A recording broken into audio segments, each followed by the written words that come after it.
Why does Israel object so much to the reopening of the consulate? It was in place for so many years and was quietly doing work, administrative work mainly, with the Palestinian population in East Jerusalem.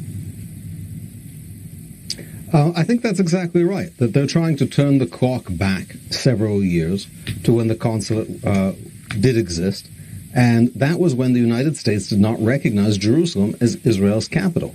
Bringing back the consulate to the Palestinians and locating it in Jerusalem, Israel's capital, is a way of partially turning back the clock on U.S. recognition, of undermining one of the great bipartisan accomplishments of U.S.-Israel policy, recognizing that Jerusalem belongs to Israel. This puts a question mark on it.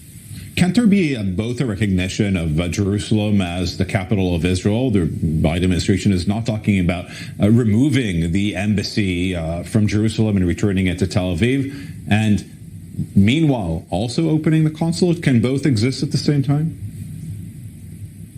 Not really, because this consulate is going to be unlike any consulate in the world.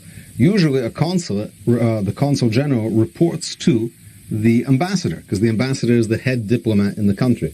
This consul general is going to report directly to the State Department, not to the ambassador for Israel. And that again sends the message that Jerusalem is not really in Israel.